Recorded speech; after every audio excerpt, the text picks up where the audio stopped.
Good morning from beautiful Brisbane, Australia, where it literally is first thing in the morning.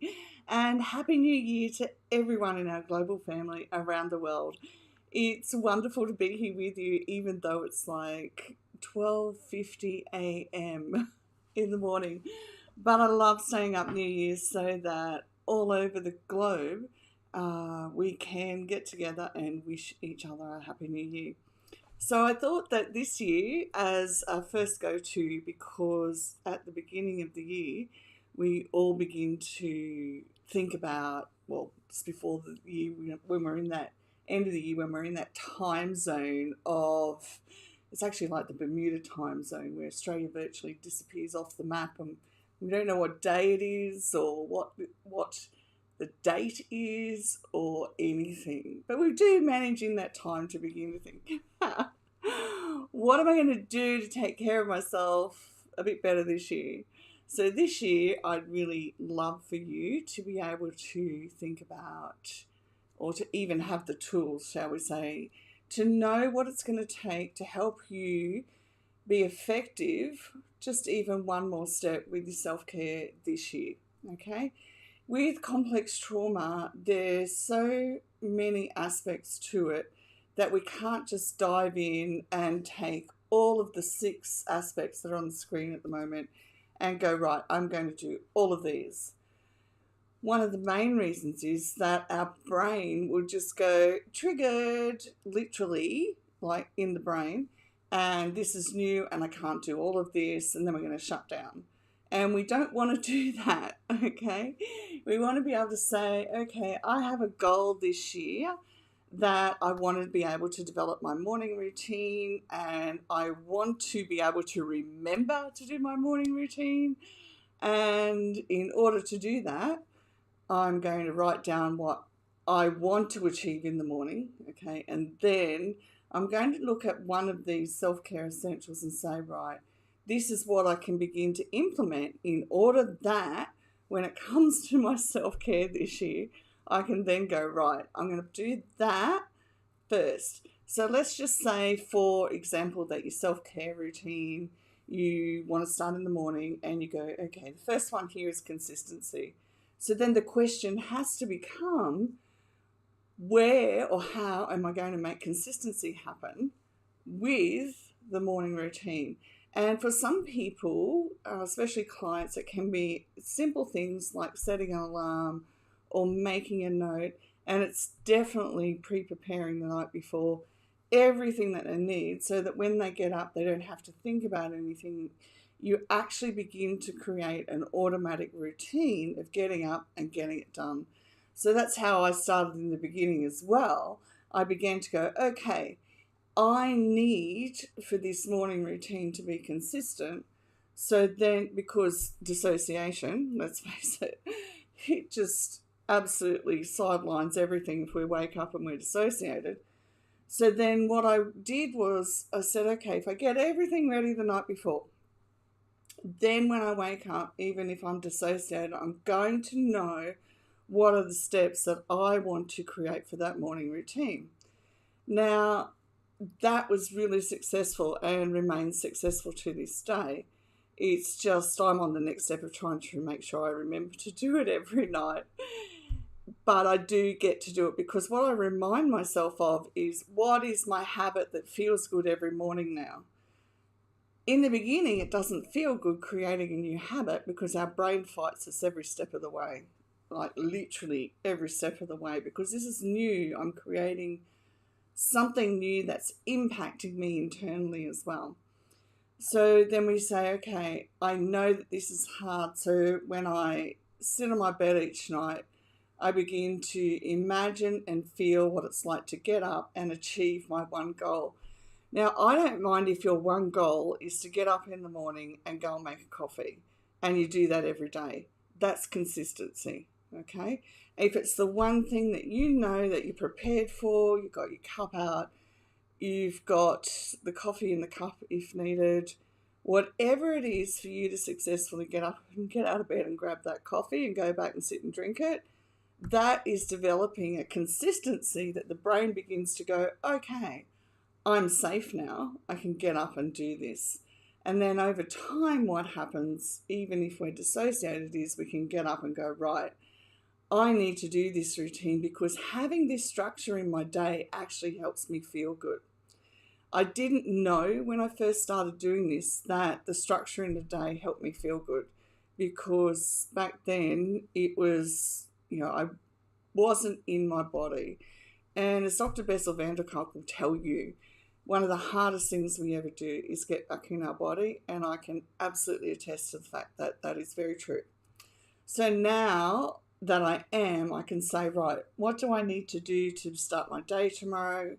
So I put out anything that I need, whether it's work clothes, exercise clothes, make sure I've got my vitamins prepared, everything, so that I know I get up. I actually do get up and go and feed the cat, do the cat's toilet, take my vitamins, start exercising, or get ready for work, either one. And that feels good because it was done often enough and the brain doesn't get triggered anymore doing something different, okay? Now, we are going to need to be willing, as one counsellor said to me many years ago when I said, I can't do that. And it could very well have been about saying no to somebody because, let's face it, boundaries are really hard, okay, especially in the beginning.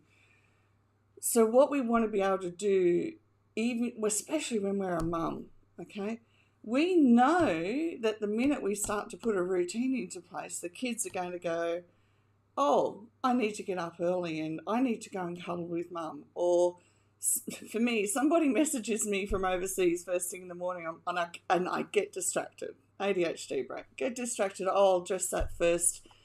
Then I'll go and do the morning routine. And by the time I'm finished, it's lunchtime and I totally forgot that I was going to do the morning routine. So it's essential for us to have these boundaries in place where we're able to say, okay, I need to learn to say no. And it's not even just saying no to other people. It's saying no to our own brain that wants to go off and, follow the glimmer around and sparkle and, oh yeah, I'll just do that. So another thing I've started to do now to help me have those boundaries is I have on my desktop a little clock, a little digital clock. That was an app I downloaded for free.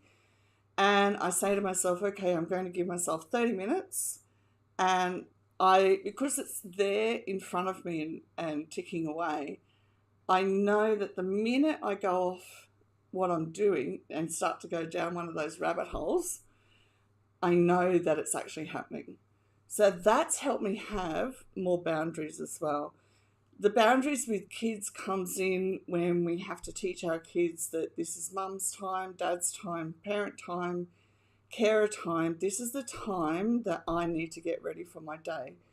Now, if that means that they get a book and they sit beside you and they learn, okay, so think of the age, and they learn how to sit quietly, then that's okay too, all right? It's everything that we do, they will learn, and everything that they learn sets them up to have a healthier brain throughout life as well. So I don't want you to ever think that one interruption means we throw out the whole bundle of trying to do this. It comes back to step one, which is the consistency again of, okay, it didn't work this morning how I wanted it to, so I need to sit down and think about how I can make a boundary for me in that space so that I know that I'm going to be able to be consistent, okay? So you begin to see now how they build on each other, and it's like, oh, wow. Thankfully, for me, when I started doing this, it was like, oh, this is a relief. So one of the things that I used to do with my kids now at the age of around, let's say 10 to 13, median range for the three of them, was I said, okay, you want to go on your game toy, whatever it was at the time, in the morning, but this is what has to happen first. You have to have your breakfast, you have to brush your teeth, you have to make your bed, get dressed, you have to have your homework packed in your bag. Everything has to be ready to go and walk out the door at a specific time. Now, with my kids being on the spectrum, for some of that, it was teaching them time through different activities that happen in the morning, and that's okay too. We all are the most amazing parents because we all have the ability to know our children and know what will work, okay? That happened recently with my granddaughter as well. Her beautiful mum, who's doing the most amazing job, is going to have her in daycare a little bit next year. So I said to her, okay, then she needs to have a routine, but I say, otherwise it'll be really hard for you. But then I let it go. It's none of my business. And what Chloe did was, it was just amazing to watch how she kept Rose up longer and longer. So an hour extra each day, because Rose would be up all night. Anyhow, I won't go down that rabbit hole. So what happened is now she's turned a whole sleeping pattern around. Now, I would never have thought of that in a million gazillion years to do that, but it was brilliant. Rose literally has had her whole sleep program turned around because Chloe, being her mum, could see what was needed, okay? So we, as their parent, intrinsically know if we've had, go and have a sleep first, you might need a nap, what you can do to take just one next step to be able to help our children learn what's healthy for them, and also so that we as parents don't end up burnt out, especially when we've got kids with extra needs. It's a full-on job. So, which ties in nicely to our next one, which is self-compassion. Now, I know when I first heard of self-compassion and the image that it conjured up in my imagination was like, but I have compassion for those around me. How do I have that for myself? And if there's one thing I hate, it's when people say, well, how would you treat a friend? Well, it's different when we've got complex trauma, because we actually have the added process of getting back into our body. So it's like, well, what is compassion actually going to feel like internally for me? However, what we can do along the road to self-compassion is have patience. And I can tell you now, with every bit of sincere honesty, patience has been something I am still learning. I'm better at, but I'm still learning. So sometimes with self-compassion, we need to take time out and really think about being very gentle with ourselves and listening to the self-talk that's happening and beginning to turn that self-talk around. That's a whole other chat show. But I just want to give you some ideas so that you can go, okay, in the morning, little Freddie and Sue are driving me absolutely nuts. They get up and they run around wild and I haven't had time to breathe, okay? So what do I know as their parent will work to help them to be calm first thing in the morning and be able to sit still until I'm ready to get breakfast if they're at that age, okay? Now, it may take you some time to help them get used to just sitting still, reading a book, playing a toy quietly. But as their parent, we're the one that teaches them how to do that.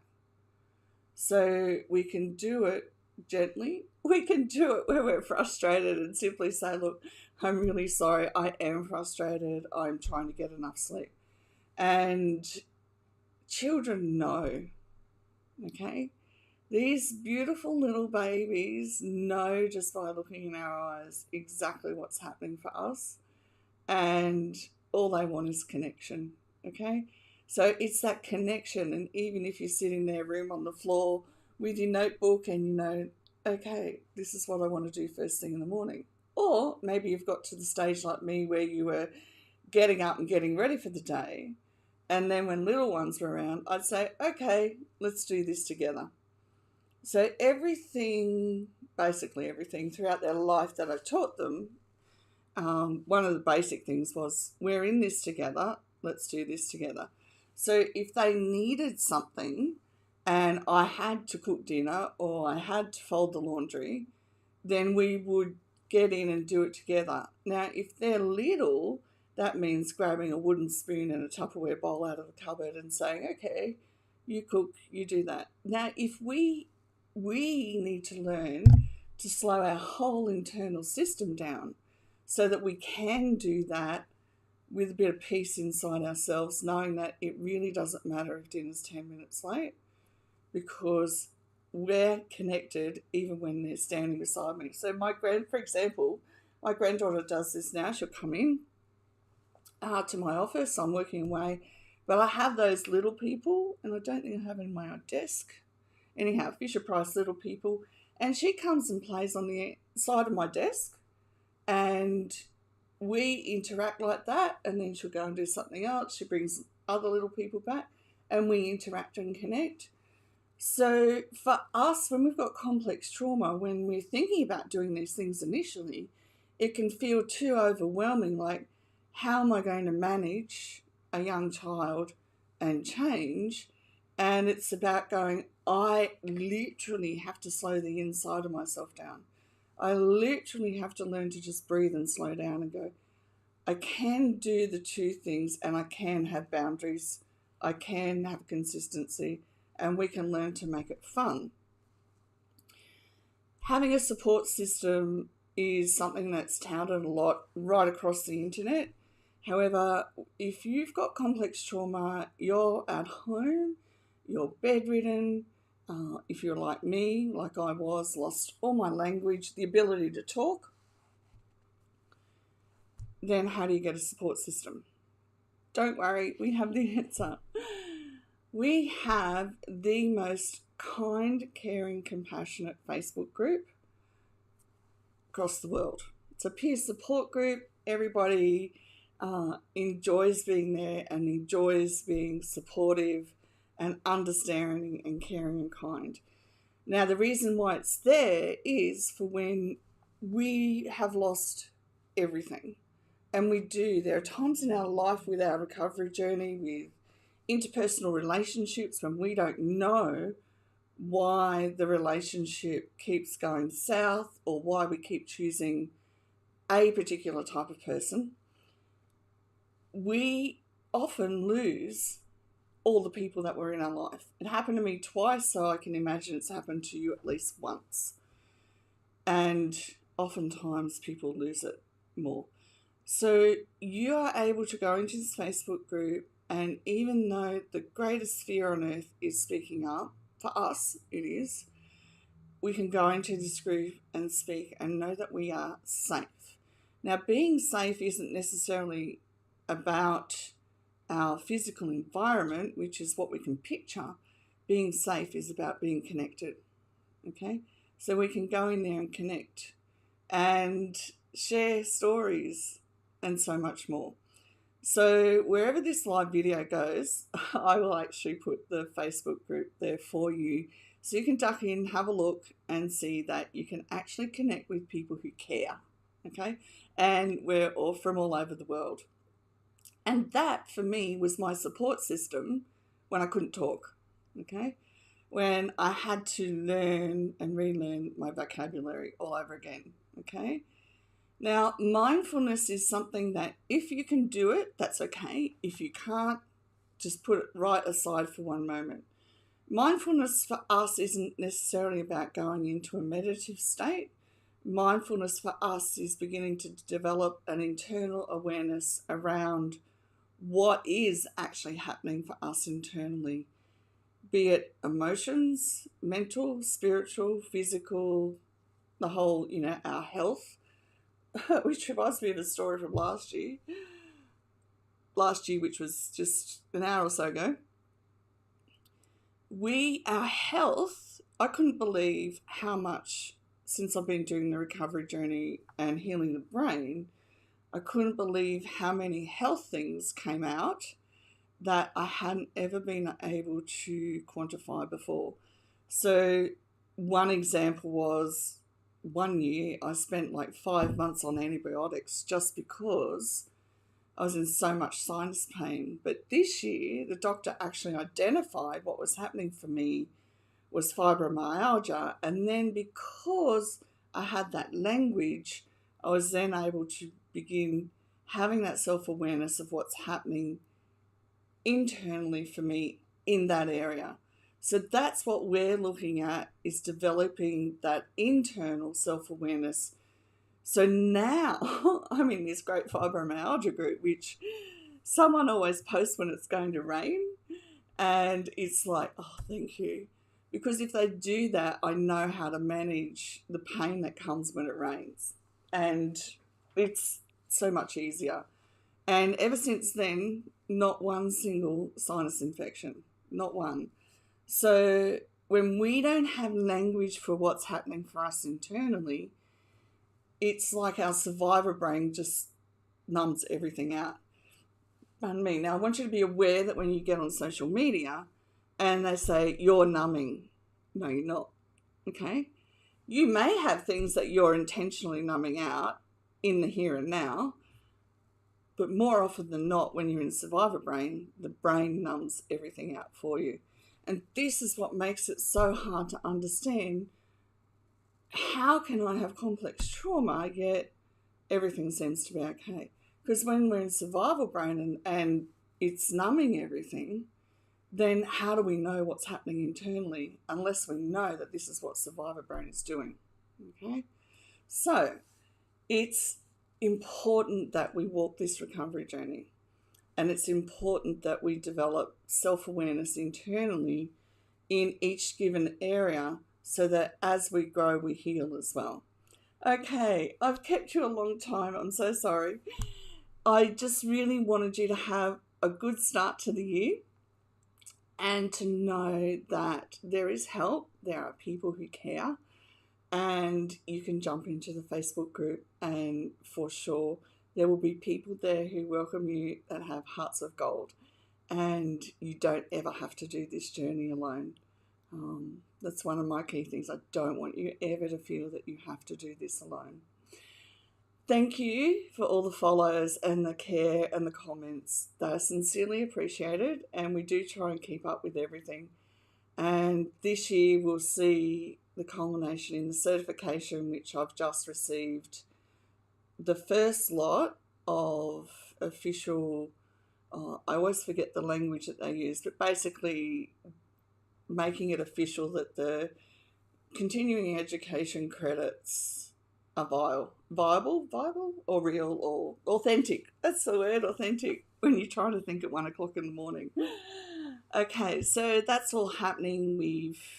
I now have my eldest son Joshua on board in the business, and he has been doing the most incredible job with the Thriver Library, and we now have everything except the courses done and up to date, and everything has a PDF file and a zip file. So for all the coaches, mental health professionals, counsellors, psychologists, psychiatrists, they can go in there, and you too can grab homework and then either download the PDF or the zip file if you just want to use 1 or 2 pages. And the courses that are in there are just about finished as well. And then the exciting news is we're going to have a whole lot of uploads happen that I've been waiting to do. And I had to wait to do them for you because on the back end, we now have the ability to email people that are in there when all the new things get uploaded, which usually is each week, with books that I design for the clients as well. So please feel welcome to reach out in the group and know that you are loved and you are needed here, and I will continue to see you throughout the year. Bye for now.